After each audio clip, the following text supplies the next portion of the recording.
Welcome to math access. तो आज का जो हमारा वीडियो है इसमें हम लोग सॉल्व करेंगे आपके क्लास 11 मैथ्स के चैप्टर 12 लिमिट्स एंड डेरिवेटिव के एक्सरसाइज 12.1 के क्वेश्चन नंबर 20, 21 एंड 22 का सॉल्यूशन। देखो बच्चों, क्वेश्चन नंबर 20 में आपको दिया गया है कि limit x tends to 0 sine a x plus b x upon में a x plus sine b x, ये हमें दिया गया है।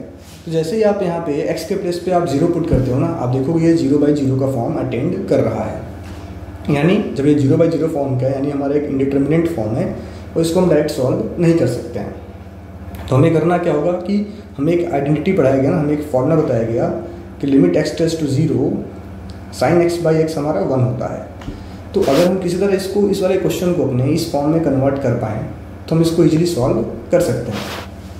देखो मैं क्या करने वाला हूँ, सबसे पहले हम लोग क्या करेंगे यहाँ पे कि सबसे पहले हम लोग यहाँ क्या करते हैं कि हम लोग न्यूमरेटर और डिनोमिनेटर दोनों को, लिमिट x टेल्स टू 0 हम लोग क्या करें कि न्यूमरेटर और डिनोमिनेटर दोनों को x से डिवाइड कर दें। तो हमें क्या मिलेगा, साइन ax/x प्लस bx/x, और यहाँ पे आपको क्या मिल जाएगा, तो ax/x प्लस साइन bx/x। ठीक है, तो अब हमें क्या मिलने वाला है इसके आगे कि लिमिट x टेल्स टू 0, हमें क्या मिल जाएगा, लिमिट x टेल्स टू 0। ठीक है, लिमिट x टेल्स टू 0, यहाँ पे आपको मिलेगा साइन ax/x प्लस b, और यहाँ पे आपको मिल जाएगा a प्लस में साइन bx/x। ठीक है, अब आप क्या कर सकते हो कि आप न्यूमरेटर और डिनोमिनेटर दोनों में लिमिट्स को सेपरेट कर सकते हो, लेकिन उसके पहले आप सभी बच्चों को बताया गया है कि x/x होगा, यानी दोनों जब सेम होंगे ना तभी इक्वल्स टू 1 होता है, वरना 1 नहीं होता है। तो यहाँ ax है हमारे पास और यहाँ पे x है, तो इनको हमें पहले आपस में सिमिलर करना होगा। तो उसके लिए हम लोग क्या करें कि यहाँ पे न्यूमरेटर और डिनोमिनेटर दोनों को a से मल्टीप्लाई कर दें, और यहाँ पे भी न्यूमरेटर और डिनोमिनेटर दोनों को b से मल्टीप्लाई करते हैं। ठीक है, अब देन हम लिमिट सेपरेट करेंगे। तो लिमिट देखो यहाँ पे a आपका कांस्टेंट है, बाहर आ जाएगा, limit x tends to 0 sine ax/x। ठीक है, और ये क्या हो गया प्लस में d, limit x tends to 0 d upon में क्या होगा, तो limit x tends to 0 a plus में b कांस्टेंट है, limit x tends to 0 sine bx/bx। ठीक है, इतना आ गया हमारे पास साइन bx/bx। इसको हटा देता हूँ ना। ठीक है, अब आप ये देखो, व्हेन, आप यहाँ मैं नोट करता हूँ कि when x tends to 0 then ax also tends to 0 and bx also tends to 0। तो इस वाले चीज़ को आप यहाँ नोट कर सकते हो कि इक्वल्स टू में a limit ax tends to 0 sine ax/ax plus में, अब लिमिट ऑफ, यहाँ x हमारे पास है ही नहीं है, तो जब कांस्टेंट पे आप लिमिट लोगे ना तो नंबर सेम आ जाएगा, b आपके पास आ जाएगा, और यहाँ पे क्या आ जाएगा, सेम a आ जाएगा। और यहाँ पे आप नोट कर सकते हो limit x tends to 0 sine bx/bx। तो इसकी वैल्यू भी 1 हो गई और इसकी वैल्यू भी क्या हो जाएगी, 1। यहाँ पे b इंटू में है आपका, तो यहाँ पे क्या मिलेगा आपको, a इंटू में 1 a प्लस b अपॉन में a प्लस b इंटू में 1 अगेन b, तो दोनों कैंसिल हो, कैंसिल क्या आएगा, 1। तो ये आपके क्वेश्चन नंबर 20 का सॉल्यूशन है। ठीक है, अगला क्वेश्चन हमारा है क्वेश्चन नंबर 21। इसमें हमें क्या दे रखा है, क्वेश्चन नंबर 21 में अगर देखा जाए तो क्वेश्चन नंबर 21 में आप बच्चों को दिया गया है कि limit x tends to 0, limit x tends to 0 cosec x minus cot x। ठीक है, हमें इसकी वैल्यू फाइंड करनी है। ठीक है, तो देखो सबसे पहले तो इसको हम लोग कुछ एक कन्वर्जन करके नोट डाउन कर सकते हैं। अगर आप देखेंगे यहाँ पे x के प्लेस पे आप 0 पुट करते हो ना, तो आप देखोगे इन्फिनिटी माइनस इन्फिनिटी का फॉर्म है। किसका फॉर्म है, इन्फिनिटी माइनस इन्फिनिटी, जो कि एक हमारा इंडिटरमिनेंट फॉर्म है। cos 0 की वैल्यू इन्फिनिटी होती है और cot 0 की वैल्यू क्या होती है, इन्फिनिटी होती है। तो ये हमारा एक इंडिटरमिनेंट फॉर्म है, इन्फिनिटी माइनस इन्फिनिटी। तो यहाँ पे हमें क्या करना होगा, देखो तो सबसे पहले तो हम लोग इस क्वेश्चन को कन्वर्ट करेंगे कि लिमिट x टेल्स टू 0, मैं इसको लिख सकता हूँ 1 अपॉन में sine x minus cos x by sine x। ठीक है। देन आप इसको क्या नोट कर पाओगे कि limit x tends to 0 sin x 1 minus cos x, ऐसा नोट कर सकता है ना। तो अभी आपको मैंने क्वेश्चन में एक आइडेंटिटी बताया था कि अब आपके पास यहाँ आ गया कि 1 माइनस कॉस एक्स अपॉन में साइन एक्स हमारे पास आ गया।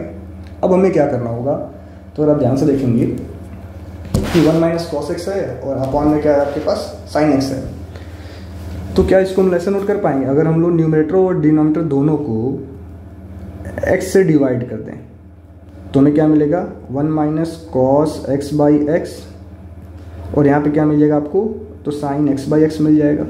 अब ऐसा मैंने क्यों किया, ताकि जब आपके पास डिनोमिनेटर में साइन एक्स बाई एक्स होगा ना, तो और लिमिट एक्स टेल्स टू 0 हमें दिया गया है, तो इसकी वैल्यू 1 हो जाएगी। इसलिए मैंने इस फॉर्म में इसको कन्वर्ट किया कि न्यूमरेटर और डिनोमिनेटर दोनों को मैंने एक्स से डिवाइड कर लिया। ठीक है, तो इसका बेनिफिट सारे बच्चों को समझ में आ रहा होगा कि इसका बेनिफिट हमें क्या मिलने वाला है। ठीक है, अब आप ये देखो कि ये हमें दिया गया है। अब देखो अगर हम न्यूमरेटर और डिनोमिनेटर दोनों में लिमिट्स को सेपरेट करते हैं, तो limit x tends to 0 1 minus cos x by x upon में limit x tends to 0 sine x by x. तो इसकी वैल्यू तो 1 हो गई, इसकी वैल्यू क्या आ गई, तो डिनोमिनेटर में हमारे पास 1 आ गया। और आप लोग याद कर लें, फॉर्मूला है आपके पास कि limit x tends to 0 1 minus cos x by x कहीं भी दिया जाए तो इसका आंसर 0 होता है। इसका आंसर क्या होता है, 0 होगा।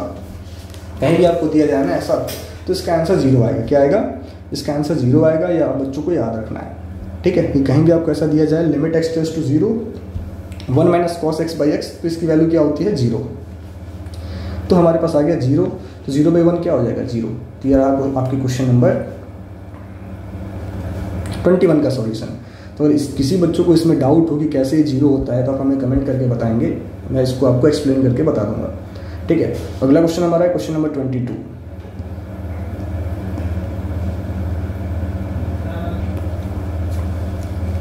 अगला क्वेश्चन आपका क्वेश्चन नंबर 22 है। क्वेश्चन नंबर 22 में हमें दिया है कि limit x tends to pi by 2 10 2x upon में x minus pi by 2 10 2x upon में x माइनस पाई बाई 2, तो इसकी वैल्यू क्या होगी। ठीक है, देखो इसको हमें कैसे करना होगा कि जब x आपका इक्वल होगा पाई बाई 2 के, जब x हमारा इक्वल होगा पाई बाई 2 के, तो जैसे आप x के प्लेस पे पाई बाई 2 पुट करते हो ना, तो ये क्या हो जाएगा आपका 10 पाई हो जाएगा।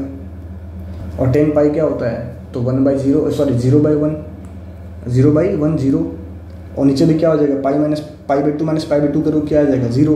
तो 0 बाई 0 फॉर्म ले रहा है, क्या ले रहा है आपका 0 बाई 0 फॉर्म अटेंड कर रहा है, यानी इनडिटर्मिनेंट फॉर्म तो है, तो डायरेक्ट हम सॉल्व तो नहीं कर पाएंगे। ठीक है, तो आखिर इसको हम लोग कैसे करेंगे, तो देखो इसको आप कैसे कर पाओगे। तो आइए हम इसको सिंप्लीफाई करते हैं। तो आपको करना क्या है कि now let x minus pi by 2 is equals to y। अगर इसको हम y मान लें, क्या मान लें, y मान लें, तो it implies that when x tends to pi by 2 then y tends to 0। ठीक है, जैसे आप x पाई बाई 2 के पास जाएगा तो y क्या जाएगा, 0 के पास हो जाएगा। ठीक है, तो y टेल्स टू 0 हो जाएगा। तो मैं आप लिख सकते हैं लिमिट y टेल्स टू 0 10 हमारे पास क्या है 10 2x है ना, हमारे पास यहाँ 10 2x है। तो अगर मैं यहाँ से x की वैल्यू पुट करूँ तो मुझे क्या मिलेगा, x इक्वल्स टू मिलेगा y प्लस पाई बाई 2।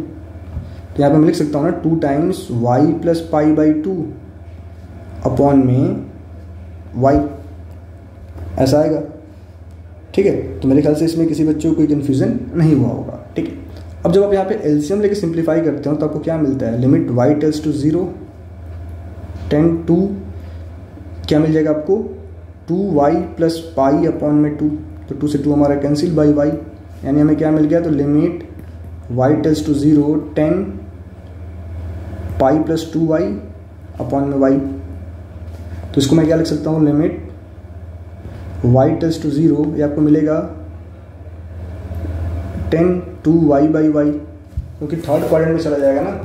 और आप सभी बच्चों को पढ़ाया गया है कि limit limit x tends to 0 10x/x कहीं दिया जाए तो इसका भी आंसर क्या होता है 1 होता है। तो इस वाले फॉर्मूले को हम यहाँ अप्लाई कर सकते हैं, बट हमें करना क्या होगा कि पहले नीचे 2y लेना होगा। तो लिमिट y टेंड्स टू 0 हम लोग क्या करें 2 से मल्टीप्लाई कर दें और 2 से डिवाइड कर दें, क्या आपका 10 2y बन जाएगा, यानी 2 आपका बाहर, limit y tends to 0 10 2y/2y हो जाएगा। तो जैसे हम लोग यहाँ लिमिट अप्लाई करेंगे ना, इसकी वैल्यू क्या हो जाएगी 1, तो 2 × 1 आंसर आ गया 2। when y tends to 0 then 2y also tends to 0 आप यहाँ लिख सकते हो। ठीक है, तो ये रहा आपके क्वेश्चन नंबर 22 का सॉल्यूशन। तो आशा करते हैं आप बच्चों के सारा सॉल्यूशन अभी तक समझ में आया होगा।